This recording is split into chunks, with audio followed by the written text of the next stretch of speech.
They fired me on a Thursday. Bonuses were processed the next Monday.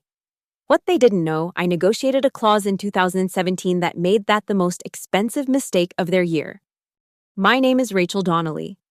I'm 45 years old, and until recently, I was the director of strategic procurement at Mercyron Solutions, a corporate infrastructure consulting giant headquartered in Cleveland, Ohio. I'd given them 8 years of my life, the last 3 of which I spent rebuilding their procurement division from the ground up. I was good at my job. Correction, I was exceptional at my job. It was a crisp October morning when my world shifted. The leaves outside my corner office window had just turned that perfect shade of auburn, the kind that makes you pause mid-email to appreciate nature's flair for the dramatic. My phone buzzed. A calendar invite from Melissa in HR.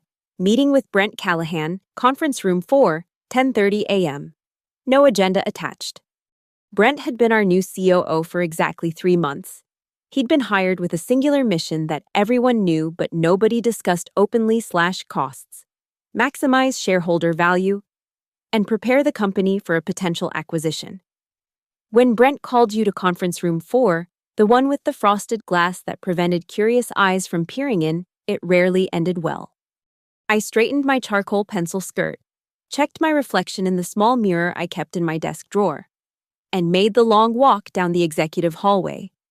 The carpet seemed to stretch on forever that day. I passed Janet from marketing, who averted her eyes. In hindsight, that should have been my first clue. Conference room 4 held 3 people: Brent, Melissa from HR, and a security guard I'd never seen before. No one smiled as I entered. "Rachel, please take a seat." Brent gestured to the chair across from him, the one facing the wall rather than the window. Power Moves 101. I sat, kept my back straight, and met his gaze directly. "What's this about, Brent?" He slid a manila folder across the polished mahogany table. "I'll be direct. Mercyron is implementing a strategic workforce reduction. Your position has been eliminated, effective immediately." The words hung in the air between us. Not "thank you for 8 years of service," not "this is difficult," but just the cold corporate euphemism for "you're fired," delivered with all the emotion of ordering a coffee. Melissa jumped in with practiced efficiency. "We've prepared a standard separation package, 3 weeks severance, continuation of benefits through the end of the month, and of course, you'll need to return all company property before leaving the building today." My mind raced to the quarterly profit reports I'd helped compile just last week. To the $50,000 minimum bonus I was due to receive on Monday based on my division's performance. To the 14-hour days I'd been putting in for months to secure the Department of Transportation contract that would single-handedly boost our quarterly profits by millions. "This is about the bonuses, isn't it?" I said, my voice steady despite the rage building inside me. Brent's expression didn't change. "This is about organizational restructuring, Rachel, nothing personal." Nothing personal. The corporate kiss-off. The dismissal that's supposed to make you feel better about being discarded like yesterday's newspaper. I'd heard it before hell. I'd even said it myself when I had to let people go. But I never did it days before they were due compensation they'd earned. "I see," was all I said. Years of boardroom negotiations had taught me one invaluable lesson: never show your hand when you're blindsided. "May I collect my personal belongings?" "Of course," Melissa said, relief evident in her voice that I wasn't making a scene. "Jim here will accompany you." Jim, the security guard, at least 6'4" and built like he moonlighted as a bouncer, gave me a sympathetic nod. This wasn't his first escort the fired executive out rodeo. I gathered my things methodically. The framed photo of my mother and me at the Grand Canyon. The spare pair of heels I kept under my desk. The ceramic mug my team had given me last Christmas that read, "World's Most Terrifying Boss," with a heart underneath. I left the company laptop, the company phone, and 8 years of company loyalty on the desk. Jim walked me to my car, awkwardly holding the box of my belongings while I fumbled for my keys. "For what it's worth," he said quietly as we reached my BMW. "They did the same thing to marketing yesterday and finance this morning. Word is they're clearing house before the quarterlies go public. I nodded, fighting back tears that I refused to shed in the company parking lot. Thanks, Jim. I drove home in a daze, the box of office trinkets sitting accusingly on my passenger seat. My modern downtown apartment felt hollow when I walked in, the floor-to-ceiling windows offering a panoramic view of the city that had just kicked me to the curb. I poured myself 2 fingers of Macallan 18. The good stuff I saved for celebrations because sometimes rock bottom deserves to be commemorated too. Then I did what any self-respecting professional does after being unceremoniously fired. I cried. Not the pretty, single tear down the cheek crying you see in movies. No. This was ugly crying, complete with mascara tracks and hiccuping sobs that made my cat Gerald look at me with genuine concern. When the storm passed, I wiped my face, refilled my glass, and began to think. Mercy Ron had played dirty, but they'd made one critical mistake. They'd underestimated me. I spent the evening going through old files. In the back of my home office closet, behind boxes of tax returns and old performance reviews, I found what I was looking for, a leather portfolio containing my original employment contract from 2017. I remembered the negotiations well. I'd just helped Mercy Ron land the Westlake infrastructure project, a $300 million deal that had transformed the company overnight from a regional player to a national contender. I'd been young and bold then, fresh from a smaller firm and hungry to prove myself. I'd asked for the sky in those negotiations, expecting to be talked down to something reasonable. But Everett Langford, the CEO, had been so thrilled with the Westlake win that he'd been unusually generous. I flipped to page 5, section 10.2, and there it was. The clause I'd almost forgotten about. In the event of termination without cause, executive shall be entitled to receive, in addition to the standard severance package outlined in section 8, a one-time payment equal to 10% of the company's net quarterly profit for the fiscal quarter in which termination occurs. This payment shall be made within 15 business days of the public release of quarterly earnings. I read it 3 times to make sure I wasn't hallucinating. Then I started to laugh, a slightly maniacal laugh that made Gerald retreat to the safety of the bedroom. Mercy Ron had fired me to avoid paying a $50,000 bonus. But according to this contract, they now owed me approximately 10% of what was shaping up to be one of their most profitable quarters ever. I picked up my phone and scrolled through my contacts until I found the name I was looking for, Clinton Marbury. We'd met at a charity gala 2 years ago, and I'd been impressed by his reputation as Cleveland's most feared corporate litigator. People called him the legal bloodhound behind his back once he caught the scent of corporate malfeasance. He never lost the trail. It was nearly midnight, but I sent him a text anyway. Need your expertise on an employment contract situation, urgently, willing to pay your premium rate. To my surprise, he responded almost immediately. Breakfast tomorrow, 8 a.m., Riverside Cafe, bring the contract. I slept better that night than I had any right to. The Riverside Cafe was surprisingly busy for 8 a.m. on a Friday. I spotted Clint immediately, tall, silver-haired, immaculately dressed in a navy suit that probably cost more than my monthly mortgage payment.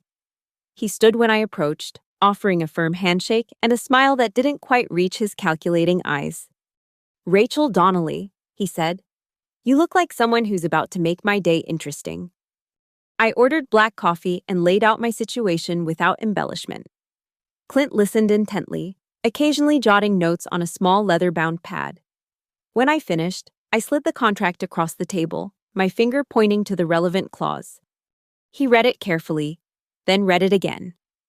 Finally, he looked up with an expression I couldn't quite decipher. "Is it valid?" I asked. "Oh, it's valid," he said, a slow smile spreading across his face. "It's extremely valid. It's also the kind of clause that makes corporate attorneys wake up in cold sweats. Who negotiated this for you?" "I did," I said simply.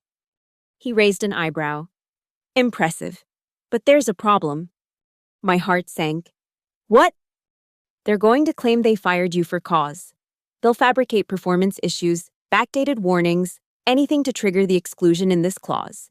It's standard corporate playbook when they realize they've screwed themselves." "But they didn't," I protested.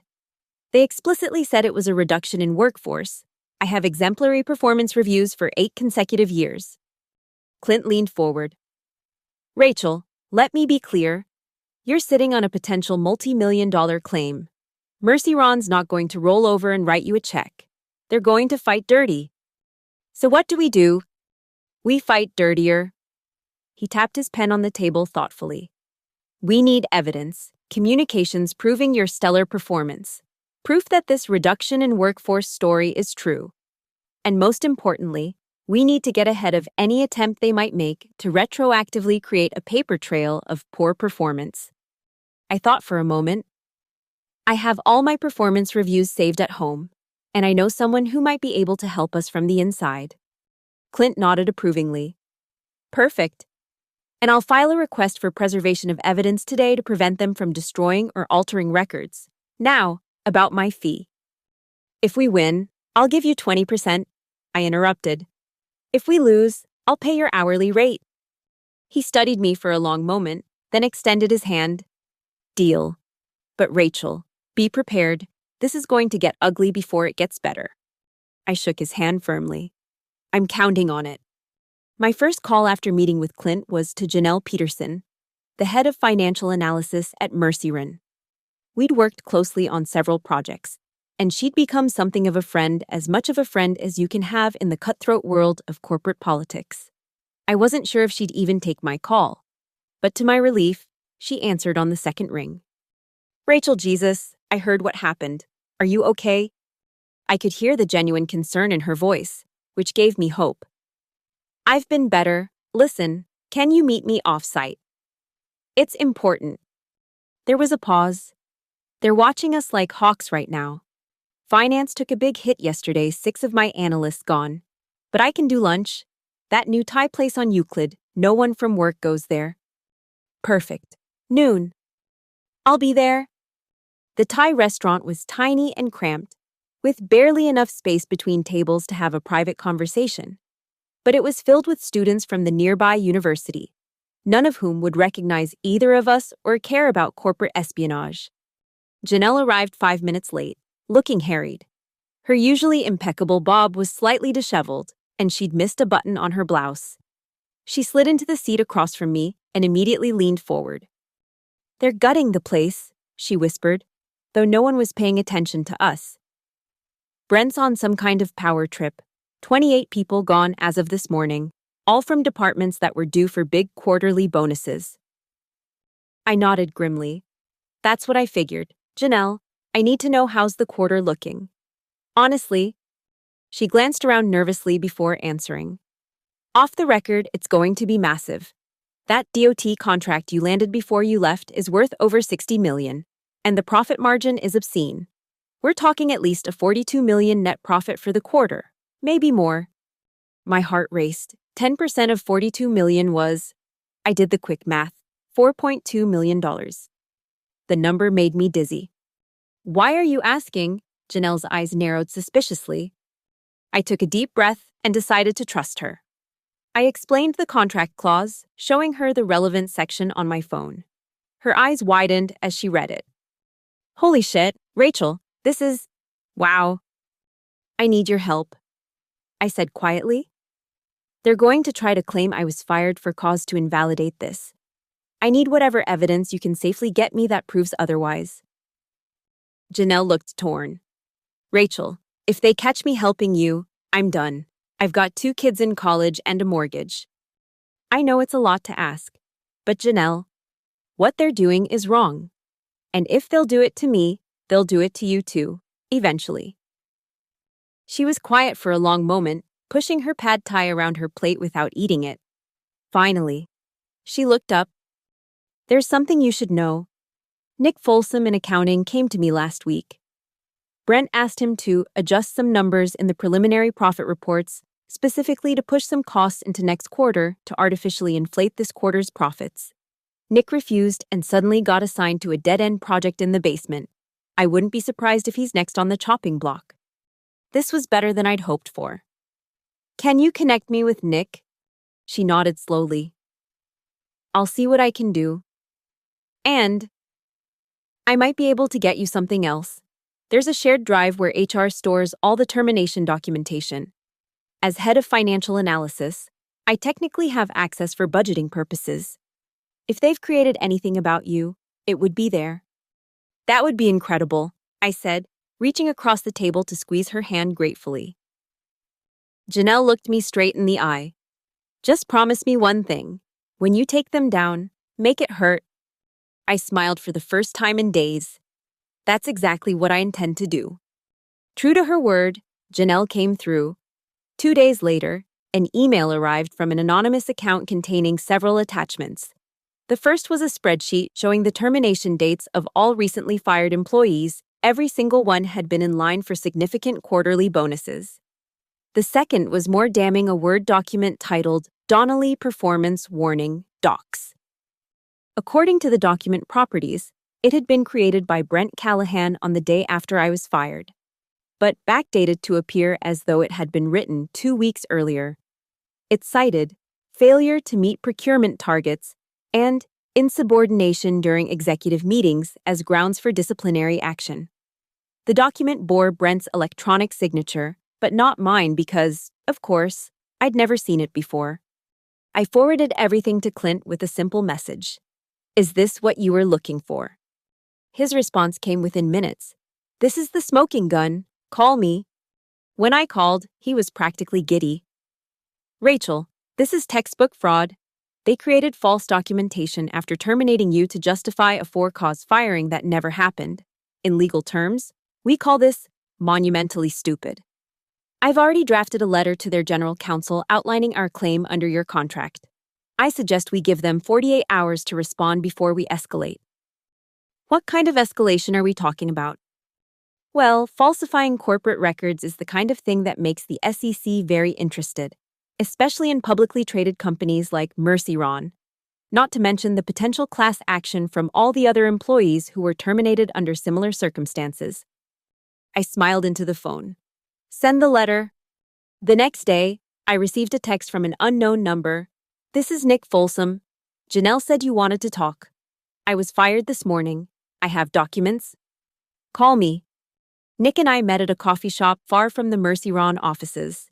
He looked terrible pale, unshaven, with dark circles under his eyes suggesting he hadn't slept in days.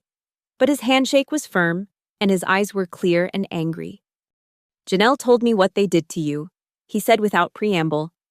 Same thing they did to me. I questioned their accounting practices, and suddenly I'm escorted out by security. I'm sorry, I said, and meant it. He waved off my sympathy. Don't be, I've been keeping receipts. He pulled out a flash drive and slid it across the table.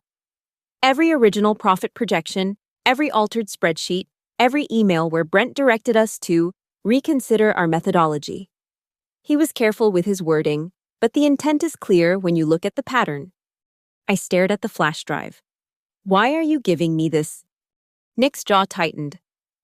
Because I spent 15 years building a reputation as an ethical accountant. Because I have to look my kids in the eye. And because Brent Callahan is the kind of corporate sociopath who thinks the rules don't apply to him. I want him to learn otherwise. I nodded slowly. This could help a lot of people who were wrongfully terminated, including you. That's what I'm counting on. He stood to leave, then hesitated. One more thing. The quarterly profits. They're going to be even higher than Janelle told you, closer to $47 million. The DOT contract had additional service components that weren't factored into the initial projections. I did the math again. $4.7 million. The number no longer made me dizzy. It made me determined. Thank you, Nick. I promise this won't be for nothing. As he turned to leave, I called after him. Hey, what's your hourly rate as a consultant? He looked confused. About $200 an hour. Why? I smiled. Just thinking ahead. Clint was ecstatic when I showed him what Nick had provided. This is better than I could have hoped for. Financial fraud, document falsification, pattern of retaliatory termination. Mercyron is sitting on a legal landmine, and we've got the detonator. As predicted, Mercyron's initial response to our letter was dismissive. Their general counsel, a woman named Patricia Yamamoto, whom I'd always respected, sent a terse reply claiming my termination was part of a broader restructuring and that any claims to the contrary are without merit.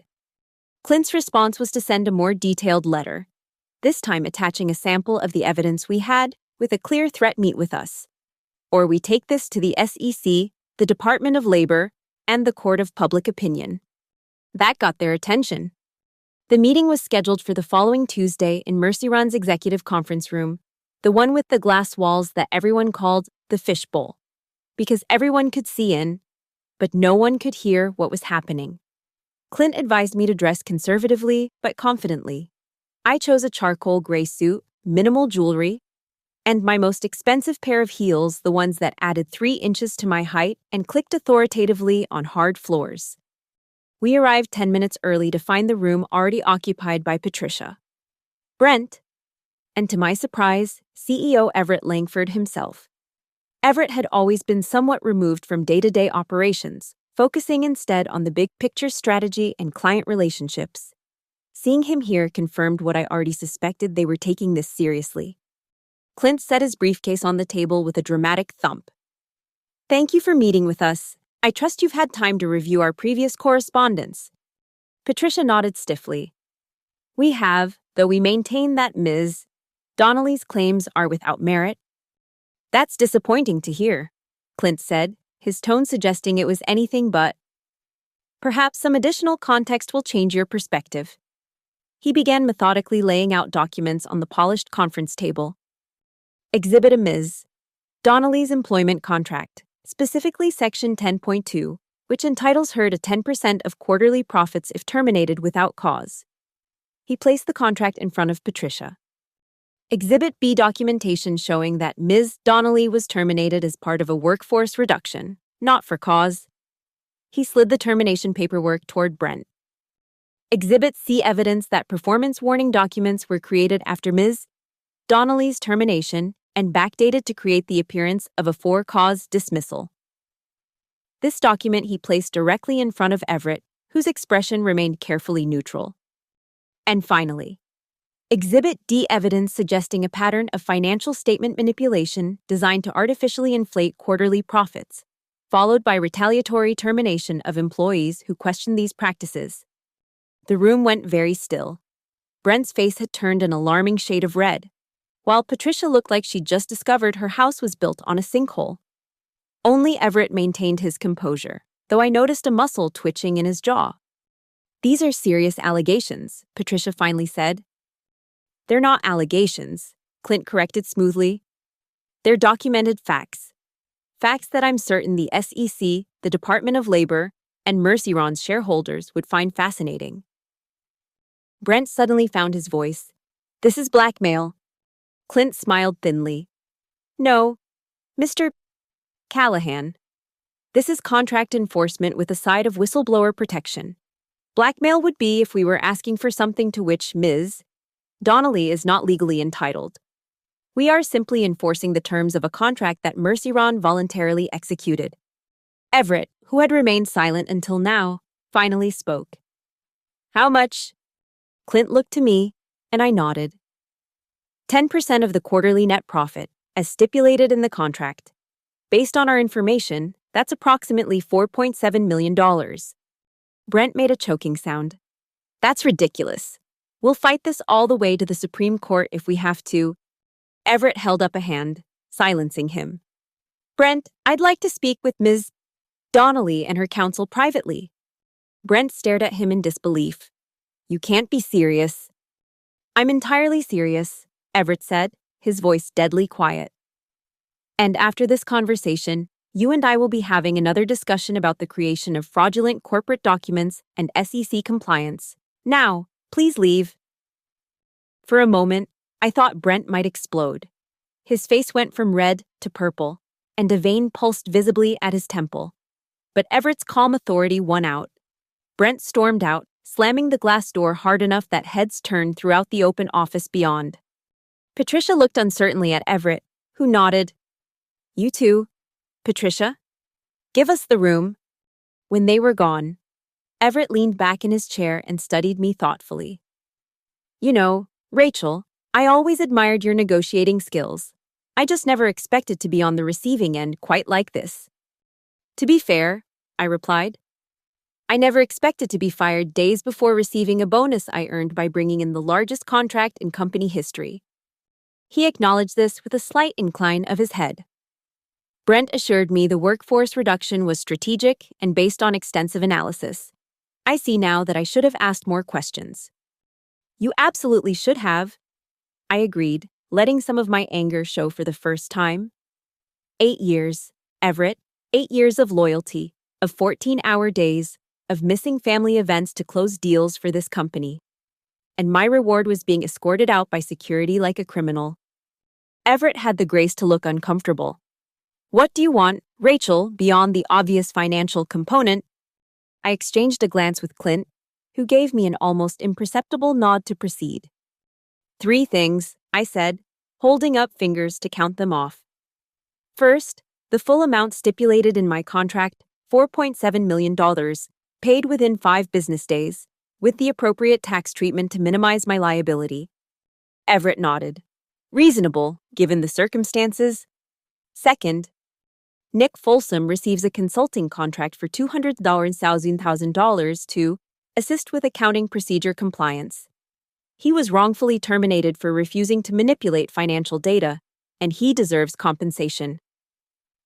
Everett raised an eyebrow but nodded again. And third, Janelle Peterson receives a personal letter of recommendation from you, on company letterhead, praising her exceptional financial analysis skills and integrity. She's likely to be targeted after this, and she'll need it for her next position. This request seemed to surprise him more than the others. You're using your leverage to help your colleagues. I'm using my leverage to do what's right, I corrected him, which is more than I can say for the leadership of this company. Everett was quiet for a long moment, his fingers steepled in front of him. Finally, he nodded. Agreed to all 3 conditions, with one addition of my own, a mutual non-disclosure agreement. What happened here stays in this room. Clint leaned forward. My client is amenable to an NDA regarding the settlement amount and negotiations, but not to anything that would prevent disclosure of potential securities violations to appropriate regulatory authorities, should such disclosure become necessary in the future. Everett's eyes narrowed slightly, but he nodded. Fair enough. Patricia will draw up the paperwork today. I expect we can conclude this matter by the end of the week. He stood and extended his hand to me. For what it's worth, Rachel, I think Brent made a catastrophic error in judgment. Had I been consulted directly, things would have gone differently. I stood as well, but didn't take his hand. You're the CEO, Everett. The buck stops with you. That's worth remembering for the next time someone decides to cheat employees out of compensation they've earned. I turned and walked out, Clint following close behind. As we passed through the open office area, I could feel dozens of eyes on me. I kept my head high and my pace steady, even as whispers erupted in our wake. In the elevator, Clint finally let out a low whistle. That was masterful. You missed your calling as a litigator. I smiled, the tension of the confrontation finally easing from my shoulders. I think I'll stick to procurement. It's less dramatic, but just as cutthroat. So, what now? He asked as we reached the lobby. Now we wait for the paperwork and the money. And then, I paused, realizing I hadn't thought much beyond winning this battle. And then I figure out what the next chapter looks like. The settlement arrived faster than expected. By Thursday afternoon, Patricia had messengered over the documents a settlement agreement, an NDA with the carve-outs Clint had insisted on, and a consulting contract for Nick with exceptionally favorable terms. Clint reviewed everything carefully before giving me the green light to sign. By the following Tuesday, $4.7 million minus Clint's well-earned fee had been deposited into my account. I stared at the banking app on my phone for a full 5 minutes, watching the numbers blur as tears filled my eyes. It wasn't about the money, not really. It was about justice, about standing up to a system that treated people as disposable assets rather than human beings. My first call was to my mother, who had been worrying about me incessantly since hearing I'd lost my job. At 72, She'd been dealing with serious health issues that had left her with medical bills her insurance didn't fully cover. I'd been helping as much as I could, but it had been a stretch on even my generous executive salary. "Mom," I said when she answered, "how would you feel about paying off those hospital bills once and for all?" "Rachel, honey, you know you can't afford that, especially not now." "Actually," I said, my voice catching, "I can. And I'm going to buy back the lake house too." The vacation home she'd been forced to sell to cover her first round of treatments 3 years ago. How her confusion was palpable. "Let's just say Mercy Ron and I came to an understanding about the terms of my departure. I'll explain everything when I see you this weekend." The second thing I did was contact a financial advisor to help me manage my sudden windfall responsibly. The third was to text Janelle, "Check your email. You should have received something from Everett that will help with your job search, should you need it." Her reply came almost immediately. "Already got it. Most glowing recommendation I've ever seen. Thank you. Worth every risk." Nick was equally grateful for the consulting contract, which effectively paid him a year's salary for 3 months of minimal work. "My wife cried when I showed her the contract," he told me over the phone. "We can keep our daughter in private school now. You have no idea what this means to us." But I did. I knew exactly what it meant to have security yanked away and then restored. To face an uncertain future and suddenly find solid ground beneath your feet again. The next few weeks passed in a blur of practical matters, investing the money wisely, paying off my mortgage, making donations to causes I cared about, but had never been able to support substantially. I took my mother on a 2-week trip to Italy, something she'd always dreamed of but never thought she'd experience. Through it all, I kept tabs on Mercy Ron through industry contacts. Brent Callahan quietly resigned to pursue other opportunities 3 weeks after our meeting. The quarterly profits were indeed record-breaking, though rumor had it that the board was asking uncomfortable questions about certain accounting practices. Janelle found a better position at a competing firm, taking 3 of her best analysts with her. And me, I took time to breathe, to sleep past 6 a.m., to remember what it felt like to read a book for pleasure or take a walk without checking my phone every 3 minutes. I consulted for a few select clients who had always appreciated my work at Mercy Ron, but I did it on my terms, for rates that reflected my true value. 6 months after my termination, I was sitting on the balcony of my new beachfront condo in San Diego, watching the sunset with my mother, when she asked the question I'd been pondering myself. "Are you going to go back to corporate life? Take another executive position somewhere?" I sipped my wine thoughtfully. "I don't know. Part of me misses the challenge, the high-stakes negotiations, the feeling of accomplishment when a big deal comes together. But another part of me is enjoying this freedom too much to give it up." She patted my hand. "You'll figure it out. You always do. That's what I admire most about you, Rachel. You don't just survive the storms, you learn to sail in them." That night, after my mother had gone to bed, I opened my laptop and did something I'd been putting off. I logged into Glassdoor and left an anonymous review for Mercy Ron Solutions. 8-year executive with this company. Excellent compensation and benefits if you actually receive them. Be wary of sudden workforce reductions just before bonus season. Leadership will discard even top performers to save a buck. Know your worth and read your contract carefully. It might be the only thing that saves you. I hit submit, then closed my laptop with a sense of finality. The story of Rachel Donnelly and Mercy Ron Solutions was over. But my story was far from finished. I had financial security, professional respect, and most importantly, the knowledge that I had stood up against injustice and won. As I refilled my wine glass and looked out at the moonlight dancing on the Pacific, I couldn't help but smile. All because, 7 years ago, I'd read the fine print and negotiated a clause that no one, myself included, ever thought would matter. Sometimes the most powerful weapon isn't found in what you say or do in the moment of conflict. It's in the groundwork you've laid long before, in the details others overlook, in the preparation they never bothered with. They fired me on a Thursday. They forgot about Section 10.2, and that mistake cost them $4.7 million, along with their COO, several key employees, and a piece of their corporate soul. I raised my glass in a silent toast to the moonlit ocean, to contracts read carefully, to bridges burned spectacularly, and to new beginnings, whatever form they might take.